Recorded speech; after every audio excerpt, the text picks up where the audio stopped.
Musings with Saiko.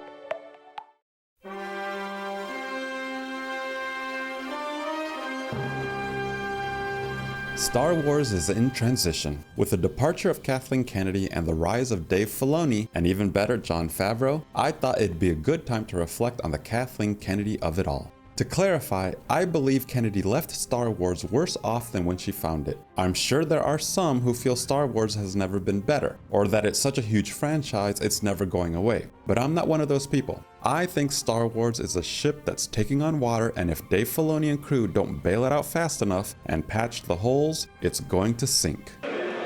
You can do it. You can destroy these things, you know. It is possible.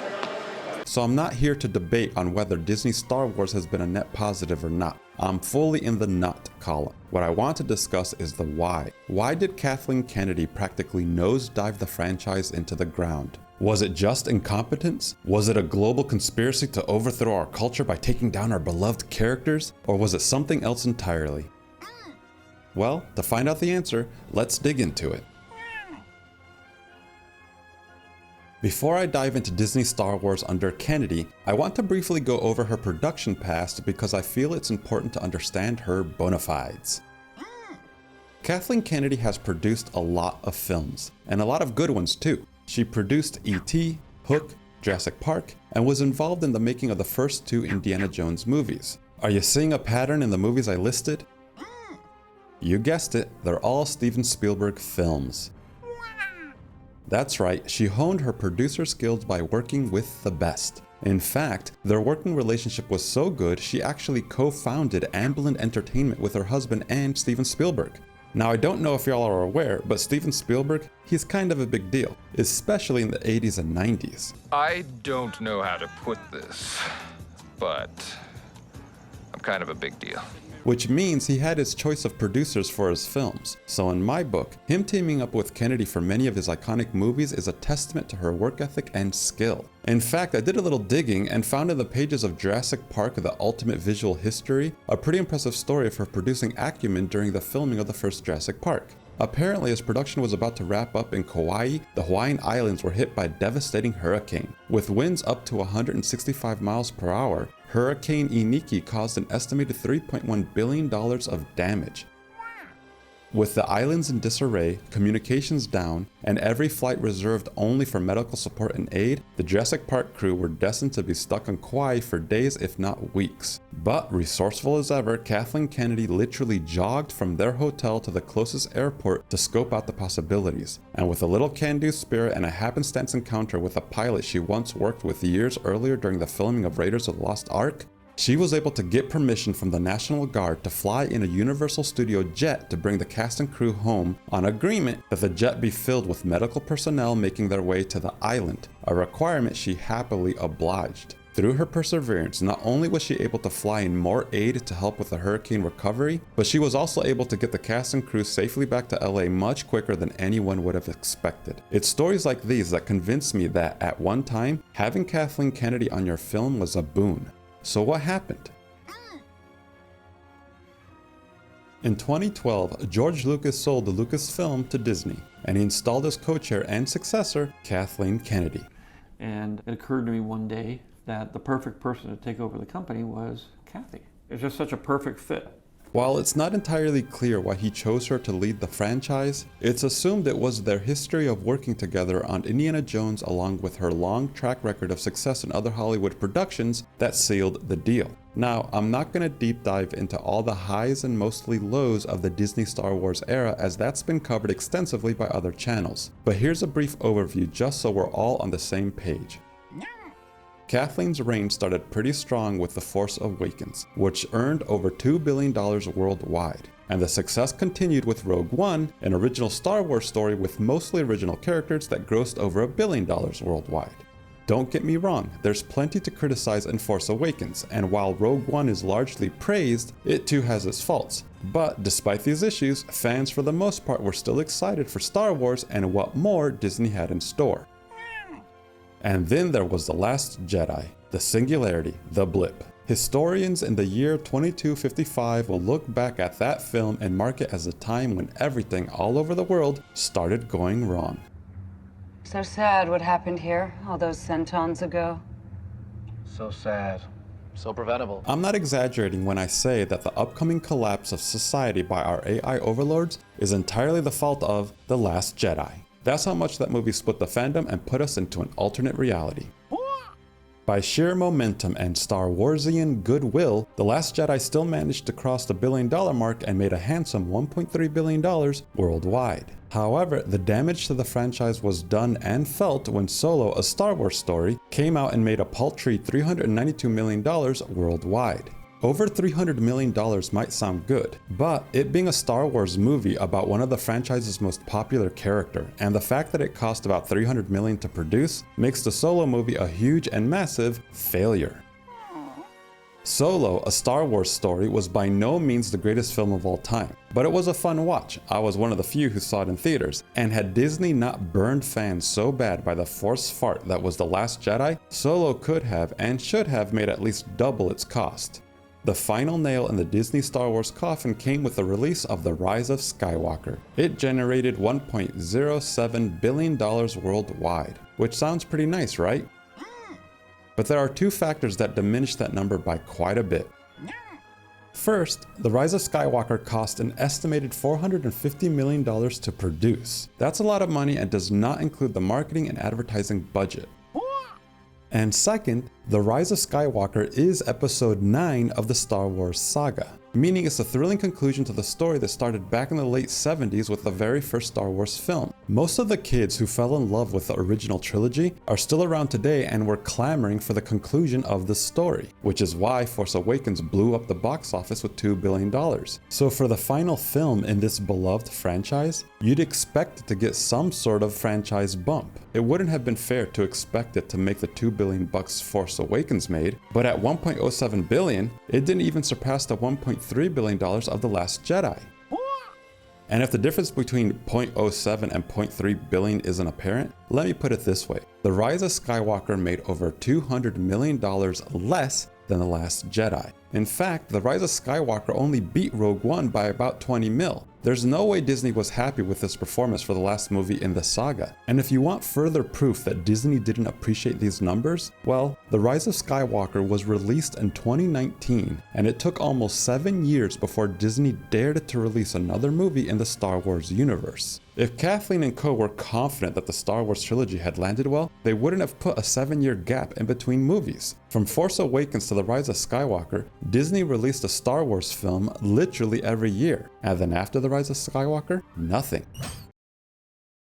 Disney World may be the happiest place on earth, and Disneyland may never be complete while imagination exists in the world, but Disney is a corporation, and corporations want to make money and only stop what they're doing when they think the money has dried up.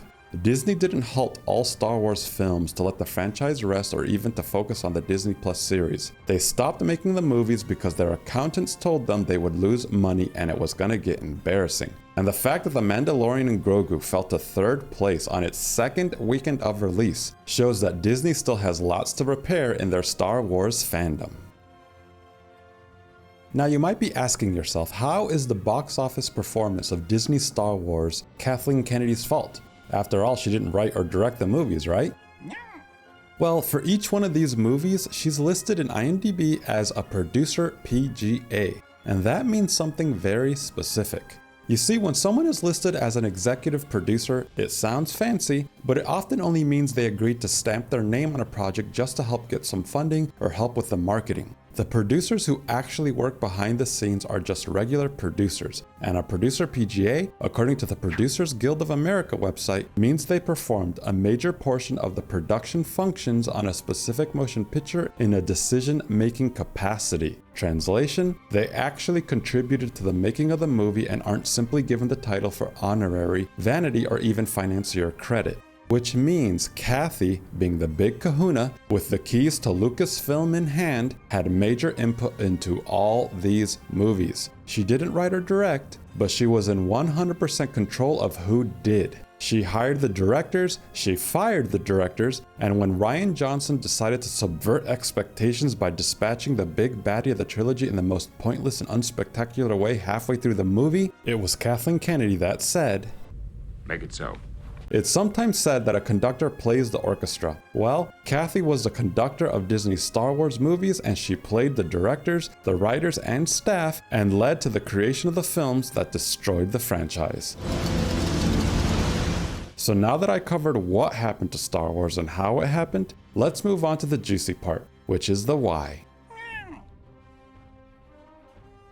A lot of criticism I've seen towards Kathleen Kennedy blames feminism, forced DEI initiatives, or as the critical drinker calls it, the message. And while I'm sure those all had a factor to play in Kathleen's decision-making process, I push back a little because wanting strong female leads or diversity in casting doesn't automatically mean bad storytelling, bad action scenes, or killing off the main bad guy in the middle of the trilogy. Just to be clear, I'm not saying those initiatives are inherent to good storytelling either. Adhering to any ideology at all costs is an easy way to lose the story along the way, but in my opinion, that wasn't Kathleen's greatest sin.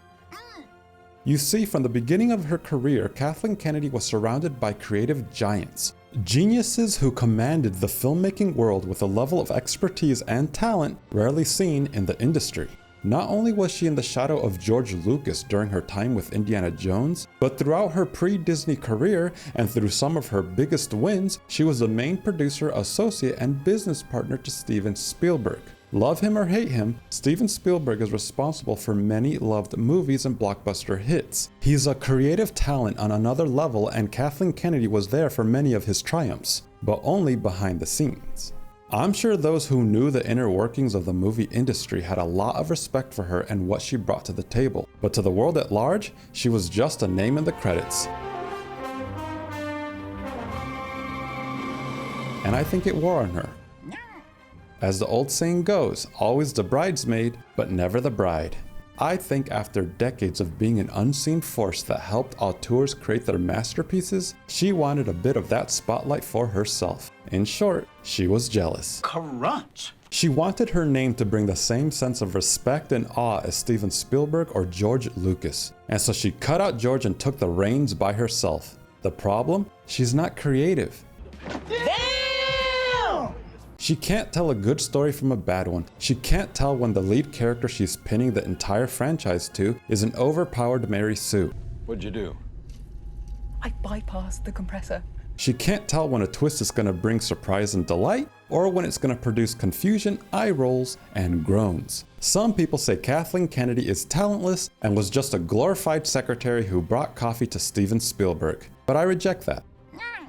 In my professional career, I often work on pretty big projects, usually led by a project manager. The difference a good project manager makes to my work is night and day. When I'm assigned a good one, I have less meetings, I don't have to deal with the noise of specs changing over and over, and the PM clears a path so I can focus on my job. But when I get a bad project manager, I'm in meetings all day and have to deal with constant interruptions to discuss the umpteenth time a spec has changed. A bad PM can make simple projects seem never ending. My guess is a producer on a film is similar. If they're good, they help connect the dots that need connecting so the director and writers and creatives can focus on their jobs. I don't imagine for a second that Steven Spielberg, who easily had the power to work with any producer he wanted, would have kept Kathleen Kennedy around for so many of his films, let alone partner with her to co-found Amblin Productions just because she made good coffee. I'm sure there are many stories like the Jurassic Park hurricane story I mentioned earlier where Kathleen Kennedy, through her ingenuity and persistence, helped a production cross the finish line. And I don't believe George Lucas trusted Star Wars in her hands just for kicks. Kathleen is a talented producer and she can help a creative person bring out the best in their work. I believe that. However, I think with Star Wars, she wanted to be the creative person. And we're in the midst of the really fun part of the process, which is we're sitting down with a couple of writers and we're starting to discuss ideas and we're starting to talk about what those stories might be. And so she tossed out all the ideas George gave her.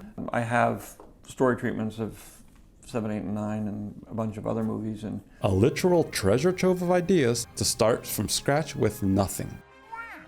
If episode 1, 2, and 3 were the result of a creative man with unlimited power surrounded by yes men who offered no critical pushback, then Disney's trilogy is the result of a non-creative woman with unlimited power surrounded by yes men and women who offered no critical pushback. Like Icarus, Kathleen Kennedy flew too close to the sun of creativity and melted her wings. She then fell to the earth and tanked the franchise. Kathleen Kennedy was given the keys to the kingdom of Star Wars. She was given the power and mission to return the franchise to the forefront of our culture and raise it to new heights. She was given a treasure trove of ideas to move the series forward. I sort of moved that treasure trove of stories and various things to Kathy, and she dropped the ball. Instead of treating George Lucas as she claimed she would, it's important that he at least continue to be the little guardian angel on my shoulder, helping me do this. They're finishing the hologram now. Don't worry. Yeah. My Yoda has to be there. She treated him like an ex who's cut out of pictures, disinvited to parties, and treated like a stranger as soon as a relationship ended. George Lucas could have been her Yoda. She could have taken his stories and his guidance and used her powers to attract the best talent and empower them to create their best work for Star Wars. If she did that, it's possible that even under Disney, the success of Star Wars might have still been given to George for his influence and wisdom. And maybe that would have been a little unfair, but sometimes that's life. We can't all be Michael Jordan on the court or Scorsese behind the camera. It is what it is, but we can find what we're good at and do our best. Kathleen Kennedy is a great producer. That's what she should have stuck to. Even if it meant George Lucas got the lion's share of credit, I believe true Star Wars fans, the ones who carry the series in their heart, they would have known her name and would have felt nothing but appreciation for the woman who brought out the best in George and other creatives to make the series they love, Star Wars, have new and long-lasting life. But as it is now, Kathleen Kennedy took her stellar career and body slammed it into the ground. Even The Mandalorian and Grogu, the latest Star Wars movie, which she was involved in, is stumbling hard after release. Her legacy is indelibly damaged. Jealousy is a difficult feeling to overcome. I guess that's why it's the 10th commandment. Even God knew it's so hard to resist, he put it on the list. I don't want to be too doom and gloom on Kathy, so I'll end with this. While her Star Wars legacy leaves plenty to be desired, I will always appreciate that she helped bring to life a movie that literally changed my childhood. Jurassic Park unlocked a creative drive in me as a child that still burns strongly today. And for her help in bringing that film to the world, I want to thank her. Thank you, Kathleen, for producing some of the great films of my youth. Too bad it didn't work out for Star Wars. God, the things are good enough.